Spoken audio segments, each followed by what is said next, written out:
Ողջույն սիրելի դիտողներ, ողջույն հայ ազգի իմ քույրեր ու եղբայրներ, հայ քալիքի բաժանորդներ։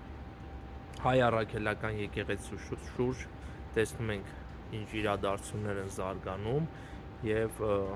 արդեն ակնհայտ է, որ հայ առաքելական եկեղեցու դեմ իրականացվող այս արշավին Նիկոլ Փաշինյանի ետևում կանգնած են օտար ուժեր, բացի թուրք-ադրբեջանական ուժերից ավելի մեծ ուժեր ևս գուցե կանգնած են Նիկոլ Փաշինյանի ետևում եւ այն եպիսկոպոսները, որոնք այսօր Էժմիածնի դեմ են դուրս եկել, Մայրաթորիի դեմ են դուրս եկել եւ համագործակցում են Նիկոլ Փաշինյանի հետ, գուցե եւ օտարերկրյա գործակալներ որպես ներդրված են եղել մեր եկեղեցում եւ գուցե դա է պատճառը, որ ամենայն հայոց կաթողիկոսը նրանց կարգալույս չի արել եւ չի կարողացել նրանցից ազատվել։ Ամեն դեպքում մենք պետք է որևէ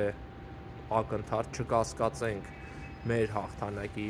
հայ ազգի հաղթանակի, հայ առաքելական եկեղեցու զորության ու հաղթանակի հարցում, քանի որ անհնար է այդպիսի հզոր կառույց եւ այսպիսի զորավոր ոգի ունեցող ազգին ճղճիմների միջոցով վնասել։ Իրենք կարող են այո մեր անդորը խաթարել, բայց վնաս հասցնել եկեղեցուն կամ եկեղեցուն հաղթել չեն կարող։ Ես դրա համար բոլորիդ կոչ եմ անում, որքան էլ որ դժվար թվա կամ թվա թե մեծ ուժեր են կանգնած իրենց ետևում, նույնիսկ այդ մեծ ուժերը, որոնք որ Արցախը դատարկեցին,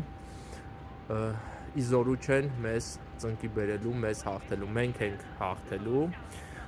մենք կհաղթենք մեր զորությամբ, բարությամբ եւ իմաստունությամբ եւ ասեմ, որ այդ չար ուժերին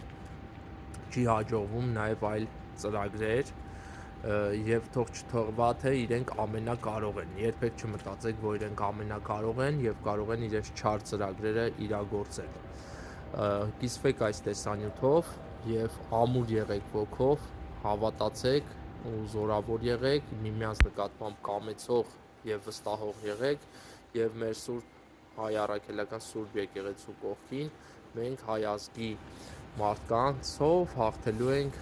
չարի, սատանայի ներկայացուցիչներին։ Շնորհակալություն։